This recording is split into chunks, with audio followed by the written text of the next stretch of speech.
this is a very complex bill. If you read the whole 137 pages, it is coded. Close this, amends, close the other one in another law by deleting F, subsection I. So unless you have really tax experts in the room, economists in the room, legal experts in the room, you can't make head or tails on this bill. And that is why many people have focused on the motor vehicle tax and the bread, VAT on the bread. But VAT is just at the back end of the inputs that you require for bread. Many other inputs have gone up. But let's look at, we'll do the introduction. We'll look at the impact of Finance Act 2023 and now the Finance Act 2024. If you look at that slide, and I think this slide is not very new to many of you, you'll see that the manufacturing contribution to the GDP has been declining over time. 10 years back to where we are, it has been a southward decline. And doesn't mean that manufacturing per se is shrinking. It means other sectors are growing faster than the manufacturing. So the financial sector, the retail and wholesale sector, the transportation sector, growing faster than the manufacturing sector. Does it mean the manufacturing sector could not have done better? We believe it could have done better. If you go to countries like Vietnam, go to countries like Egypt, they are 30% contribution and even more, all right? No country has developed, uplifted millions of people out of poverty without a robust manufacturing sector. But let me just step back and say, at 7.6%, what does that mean? Even though it is 7.6, contribution to employment is actually the highest, other than second to the public sector. Public sector has over 900,000. This is 362,000. And this is core manufacturing. We haven't considered, if you go to any shop, any shopkeeper, any kiosk keeper, any Mama Samaki, Mama Chapati, all that they do, the trade that they do across the country because of manufactured goods. The supermarkets. Look at all the trucks that ply our routes. Most of them, they carry manufactured goods and manufacture the raw materials for manufacturing. Again, financial sector, in terms of quantum, we have the biggest loans because some of the industries, the minimum we put there is $500 million. So the quantum in terms of financial loans to manufacturing sector is very big. So we have a huge stake in the economy. But these are just some of the details. So we met with His Excellency the President and the team, been meeting, and we said it is desirable that we come together and raise manufacturing contribution to GDP to 20% by 2030. And we called that Manufacturing Agenda 20 by 30. Where are we? I think this year we have stayed where we are, and we are hoping that the engagements that we're having will start seeing us moving into this northward direction. Many people don't believe that we can do it, but we are very convinced, and we have shared the templates on how we can actually improve our manufacturing to 20% by 2030.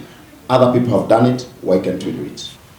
But in terms of FDI, and I invite you to go and look at that, Uganda, Tanzania are attracting more FDI than us. In fact, Tanzania, what they attract in a quarter in terms of FDI is what we don't attract in the whole year. We operate within what we call Common Custom Union or Common Customs Union. We are guided by what is called Common External Tariff. Meaning, EAC is our domestic market.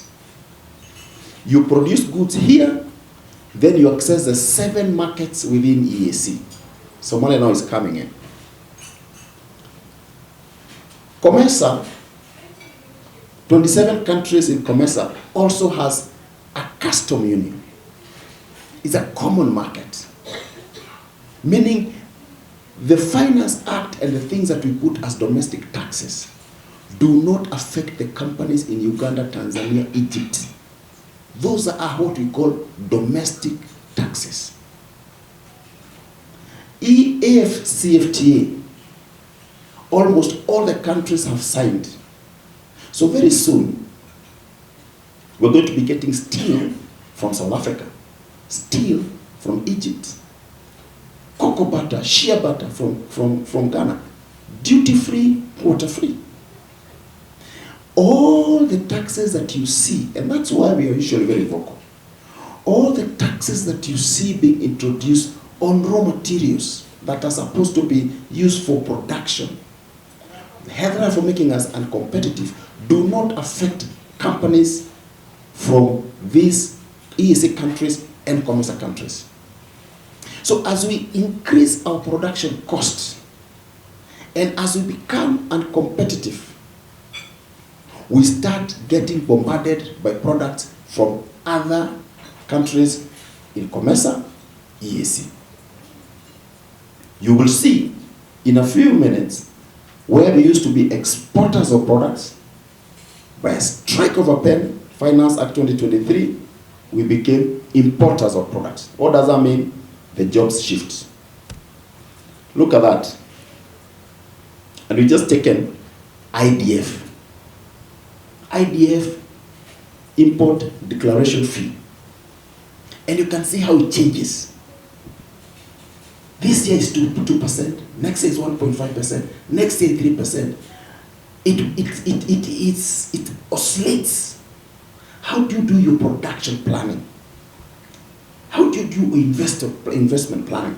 And 1% might seem small, but we import goods worth over 1 trillion, raw materials over 1 trillion shillings. So what is 1% of that? That goes to the cost. This is to demonstrate that we need certainty and predictability in our tax policy, tax making, tax code. And that is why we've been pushing for implementation of the national taxation policy. We are hoping that all the work that we did with government to come up with national taxation policy, that we will see the provisions of that national taxation policy in the Finance Bill 2024. We haven't seen that. This is the philosophy and the wisdom of the 7 EAC countries. They sat for many years and came up with this as the template on how you apply taxation. So we can call it either a philosophy or the wisdom of 7 countries. What do they say? That for raw materials that are subject to transformation, there is no transformation that has been done on them. They are supposed to be used for production, value addition. Do not charge any taxes, duties. Why? Because once you produce in the soil of EAC countries, you build jobs. You create wealth. So, wherever it's coming from, whether the raw material is coming from China, it's coming from New Zealand, bring it here, add value. Because if you bring a finished good, it means you've built jobs in other countries. But when you bring raw materials, it means you're going to build jobs here. This is the wisdom of the 7 ESA countries. Number 2, capital goods. And now we have even added pedigree animals. If you're bringing a machinery to be used for value addition, that machinery will require people to man it, will require people to repair it, will require people to supervise this one, will require HR to supervise them, you require security. You build jobs by bringing machinery and plants for manufacturing. That is why you should not put levies. Today, Kenya charges about 60, it charges VAT on machinery. They say it's recoverable, but you'll take forever for you to get back your money. Now, if you're importing a machinery plant worth 1 billion shillings, you have to pay government 160 million. That money, although they said you were going to get back, could have been used as a working capital. And we have made this proposal and say, do you want Kenya to be a manufacturing hub? Remove this provision that was added in 2022, 2021, because it was never there. And it is a strike of the pen, and we start attracting investors. It's a quick win. Government loses nothing, but we attract investments. This year, our members have not invested anything. And they were very clear. Kenya and Kenyan manufacturers are the biggest investors in Tanzania, in Uganda, in Rwanda, and perhaps now we're going to Congo. Only Kenya government does not consider this as the biggest investors in those countries. You go to Uganda, some of them go to Uganda, they are on red carpet because Uganda knows how serious Kenyan manufacturers are. Tanzania knows, Rwanda knows. And now because you're in a common market, you can you can shift your company to Tanzania and sell to Kenya duty free. So it's not a big deal. You can reduce the investment decisions here, and all of them, by the way, they work across the East Africa. So the wisdom is, if you have a manufacturing plant, do not tax. Intermediate goods. These are raw materials that we require, again, another transformation for raw material. Sorry, for finished goods. If they are not in sufficient quantity within EAC, charge 10%. But if they are available in enough quantities, charge 25%. If someone is charged 25% duty and you're producing these local materials here, you have a headroom for 25%, you can compete. And the last one, without exception, finished products, 35%. Now the Finance Act in Kenya, every year, they come to interfere with this.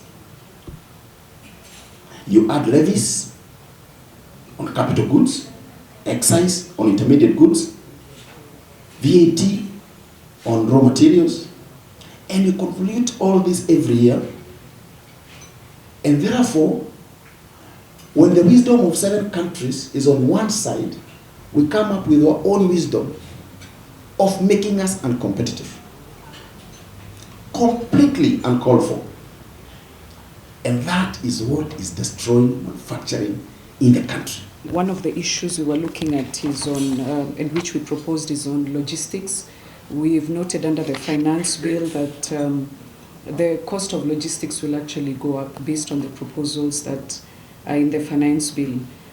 For instance, the motor vehicle tax is definitely going to affect a lot of businesses, especially manufacturers who transport their products across the country.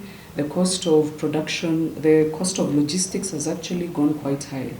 What we even look at in terms of the county movement taxes that we have in this country, there are a lot of taxes regarding logistics in this country and how manufacturers are able to move their products. And this motor vehicle tax is going to be one of them if we don't look at ways of ensuring that this doesn't impact industries. The other issue was on the issues to do with the shipping industry. There's a proposal under the income tax to charge their profits and increase that tax from 2.5 to 3.5. Again, that's going to contribute to logistic costs in the country. And this is just on the bedrock of the increase of charges by Kentrade, who manage the user fees in the National Electronic Single Window System, which have just recently been increased. So we are going to see a shoot up in terms of the cost of logistics for businesses in the country. Another proposal that manufacturers have put forward to Parliament to consider is the issue to do with employees. One of the things that, and I think the presentation was there, is that the manufacturing sector is contributing quite a high number of to the wage employment in the country. We are the third, and so any changes regarding taxation to employees really affects the cost of doing business for industries. So one of the proposals made to the Finance Committee yesterday was to amend the third schedule of the personal tax bracket relief. We are hoping that government will consider increasing the minimum taxable income for employees so that we are able to cushion the lower cadre. As you're aware, the taxable minimum limit has been around 24,000 for a number of years. We are requesting that that amount goes up so that at least more employees who are on the lower tax bracket get some reliefs that they can. And we know that just last year and this year, we've now been subjected to the, employees have now been subjected to the National Social Health Insurance Fund, which is coming in this year. The affordable housing levy is also coming in. So we know employees' purchasing power is going to be quite low, and government needs to look at this. So this is one of the proposals that we are putting in to cushion wananchi, to cushion employees who are now being subjected to a number of taxes, including the inflation situation in the country, which will also affect them.